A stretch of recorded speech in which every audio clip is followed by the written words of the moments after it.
Assalamualaikum warahmatullahi wabarakatuh. Perkenalkan kami dari kelompok 4 akan mempresentasikan mengenai tugas akhir mikrobiologi B yang beranggotakan saya sendiri Berlen, Farah Kalisa, dan juga Nadifa Zahraida. Topik yang akan kami bawa adalah teknik tetes gantung dan juga lekapan basah. Ketika kita mencoba untuk mengidentifikasikan bakteri yang tidak kita ketahui, kita harus menentukan terlebih dahulu mikroorganisme tersebut bersifat motil atau tidak. Beberapa caranya adalah dengan menggunakan teknik tetes gantung dan juga teknik lekapan basah. Jenis motilitas dari bakteri ini berupa gerakan Brownian yang ditujukan oleh partikel yang tersuspensi dalam cairan karena pemboman molekul air seperti Saccharomyces cerevisiae dan juga motilitas sejati seperti gerakan independen yang dibawa oleh mekanisme penggerak diri yang berbeda-beda, contohnya adalah bakteri E. coli. Oke, selanjutnya saya akan menjelaskan tentang teknik tetes gantung. Teknik tetes gantung atau hanging drop slide adalah metode preparasi mikroskopis yang organisme hidupnya ditempatkan dalam tetesan suspensi yang tergantung di bawah penutup kaca. Nah, tujuannya untuk melihat pergerakan dari mikroorganisme. Bisa dilihat pada gambar di samping bahwa bentuknya seperti itu, ada depression slide, cover slip, dan dia memakai petroleum jelly. Next. Ini adalah langkah-langkahnya. Yang pertama, sebarkan cincin petroleum jelly di sekitar cekungan slide depresi pada gambar di kanan atas. Lalu yang kedua, tempatkan satu lingkaran kultur bakteri di tengah kaca penutup. Lalu, turunkan slide depresi dengan cekungan menghadap ke bawah ke kaca penutup. Lalu tekan dengan lembut untuk membentuk segel. Lalu yang terakhir ada balikan preparat tetes gantung agar menempel pada kaca penutup. Next. Lalu persiapannya, yang pertama, gunakan slide depresi cekung yang bersih, lalu letakkan tetes organisme di bawah penutup mikroskop, lalu yang ketiga, pasang penutup mikroskop di atas kaca objek, lalu yang terakhir, pastikan tetes berada dalam ruang kaca yang tertutup untuk mencegah pengeringan yang cepat. Selanjutnya adalah konfigurasi mikroskop. Pertama, pastikan sumber cahaya telah dikonfigurasi dengan benar. Selanjutnya, tengahkan elemen fasa sesuai kebutuhan. Ketiga, periksa preparasi slide dan pastikan fokus gambar pada perbesaran rendah dengan menggunakan optik bright field. Pastikan gambar terfokus dengan jelas sebelum melanjutkan. Setelah gambar terfokus pada perbesaran rendah, beralih ke optik fasa perbesaran yang sama. Pada tahap ini, sesuaikan intensitas cahaya dengan mengatur diafragma dasar dan pengatur tegangan. Tujuannya adalah untuk mendapatkan pencahayaan yang optimal. Selanjutnya, sesuaikan intensitas cahaya dengan mengatur diafragma dasar dan pengatur tegangan. Lalu, pada pembasaran yang lebih tinggi, putar stop anular ke posisi yang tepat. Terakhir, jika menggunakan objektif fasa dengan penenggalaman minyak, tambahkan minyak penenggalaman ke kondensor dengan penutup kaca. Ini akan membantu meningkatkan indeks refraksi dan memberikan pencahayaan yang lebih baik. Selanjutnya adalah observasi dan analisis. Yang pertama, jangan khawatir dengan efek halo yang terlihat pada optik fasa, karena itu adalah hal yang normal terjadi. Selanjutnya adalah melakukan observasi dan analisis dapat menggunakan teknik tetes gantung. Selanjutnya, selama observasi penting untuk meninjau kembali karakteristik gerakan organisme yang diamati. Perhatikan dengan sesama pola gerakan mereka, kecepatan, dan arah pergerakan. Hal ini dapat memberikan wawasan yang lebih baik tentang perilaku dan respon organisme terhadap lingkungannya. Selain itu, hindari penundaan dalam penggunaan slide tetes gantung. Hal ini disebabkan oleh kondensasi air yang dapat terjadi, mengurangi kejernihan gambar. Pastikan untuk segera melakukan observasi setelah menyiapkan slide tetes gantung, atau jika memungkinkan gunakan teknik meminimalkan risiko kondensasi air. Next. Selanjutnya adalah penjelasan pengaturan mikroskop yang diperlukan. Yang pertama adalah perbesaran. Pilih perbesaran antara 400 hingga 1000 kali yang sesuai. Lalu sumber cahaya. Pastikan sumber cahaya berfungsi dengan baik. Yang ketiga adalah kondensor. Pada posisi tertinggi, kondensor berfungsi untuk mengarahkan dan mengumpulkan cahaya yang melewati sampel. Dengan mengatur kondensor pada posisi tertinggi dapat memaksimalkan cahaya dan meningkatkan kualitas gambar. Selanjutnya adalah sesuaikan intensitas cahaya menggunakan iris diagram. Iris diagram adalah bagian dari jumlah kondensor yang dapat membuka dan menutup untuk mengatur jumlah cahaya yang melewati sampel. Sesuaikan iris diagram sehingga intensitas cahaya sesuai dengan kebutuhan. Selanjutnya, dapatkan fokus yang tepat untuk menggunakan kontrol fokus pada mikroskop.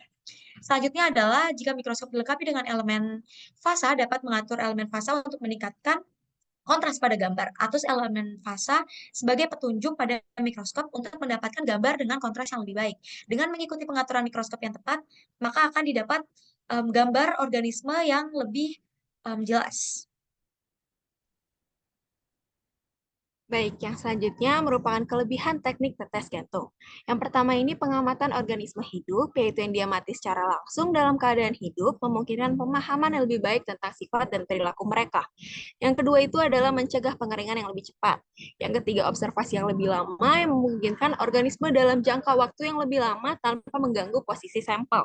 Yang keempat ini adalah pengamatan 3D atau pengamatan dari berbagai sudut pandang yang memungkinkan pemahaman yang lebih baik tentang struktur dan perilaku dari organisme tersebut. Serta yang terakhir, pengamatan interaksi, yaitu memungkinkan pengamatan organisme saat berinteraksi dengan organisme lain atau lingkungan sekitarnya. Selanjutnya adalah kendala teknik tetes gantung, yaitu rentan terhadap kontaminasi silang antara bakteri yang berbeda. Jika ada bakteri non-motil yang tumbuh di sekitar tetesan, mungkin sulit untuk membedakan gerakan bakteri yang diuji dengan gerakan bakteri lainnya. Yang selanjutnya ini kita akan membahas topik yang baru yaitu lekapan basah. Lekapan basah merupakan metode dengan menempatkan beberapa loop penuh atau organisme pada kaca objek yang bersih dan bentuknya dengan kaca penutup. Kegunaan dari lekapan basah ini merupakan menentukan keberadaan atau tidak adanya motilitas, serta menentukan bentuk seluler seperti batang, kokus atau spiral, dan susunan seperti gugus yang tidak beraturan, paket, pasangan, atau rantai yang panjang. Nah, selanjutnya saya akan menjelaskan langkah-langkah dalam pemakaiannya. Yang pertama, tambahkan setetes air ke slide, lalu tempatkan spesimen di dalam air, lalu tempatkan tepi kaca dan penutup pada slide sehingga menyentuh tepi air tersebut.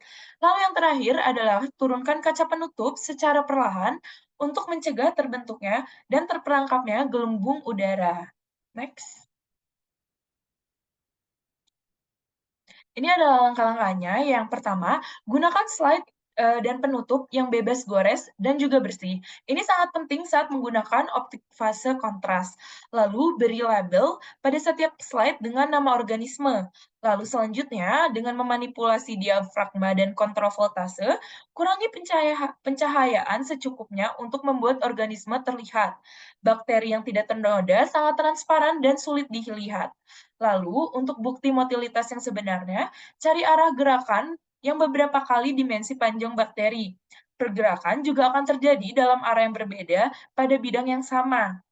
Lalu, abaikan gerakan Brown. Gerakan Brown adalah gerakan vibrasi yang disebabkan oleh benda yang tidak terlihat, yaitu molekul yang membombardir sel bakteri. Jika satu-satunya gerakan yang Anda lihat bersifat vibrasi dan tidak terarah, organisme tersebut bersifat non-motil. Selanjutnya, jika Anda melihat hanya sedikit sel yang menunjukkan motilitas, anggaplah organisme itu motil, karena hanya beberapa sel yang akan bergerak pada waktu tertentu dengan momen tertentu. Lalu, jangan bingung dengan gerakan arus air motilitas sejati. Arus air disebabkan oleh kapiler tindakan yang disebabkan oleh perubahan suhu dan pengeringan. Semua benda bergerak dalam arah satu garis yang garis lurus. Lalu, terakhir, selalu periksa sediaan basah setelah disiapkan, karena motilitas menurun seiring dengan waktu setelah penyiapan. Selanjutnya, ini adalah kelebihan teknik lekapan basah. Seperti yang tadi sudah dijelaskan oleh Berlen, kita bisa menentukan keberadaan atau tidak adanya motilitas pada organisme. Selain itu, kita juga bisa menentukan bentuk seluler dan susunannya. Selain itu, teknik lekapan basah adalah metode sederhana dan cepat untuk melihat organisme di bawah mikroskop. Lalu, lekapan basah memungkinkan pengamatan organisme secara langsung tanpa pewarnaan, meskipun organisme biasanya transparan dan sulit untuk dilihat. Nah, ini adalah kendala lekapan basah, yaitu kesulitan untuk dapat melihat organisme pada slide karena bakteri umumnya itu tidak berwarna dan sangat transparan, sehingga harus sangat difokuskan. Selanjutnya adalah perbedaan lekapan basah dan teknik tetes gantung. Pada lekapan basah, laju pergerakan melambat karena slide lekapan basah akan mengering karena panas dari sinar mikroskop. Sedangkan pada tetes gantung, laju pergerakan konstan karena patulum jeli akan membuat tetes gantung tetap terhidrasi. Lalu, perbedaan selanjutnya adalah lekapan basah memiliki pergerakan mikroorganisme terbatas karena akan ditekan di antara permukaan kaca yang rata dan kaca penutup. Sedangkan untuk teknik tetes gantung, mikroorganisme akan bergerak secara bebas karena kelengkungan pada slide akan memberikan mikroorganisme ruang untuk bergerak. Next. Berikut adalah dua sumber utama yang kami gunakan. Next. Ini untuk pertanyaan dari kelompok kami, bagaimana cara meminimalkan kontaminasi silang dalam teknik tetes gantung?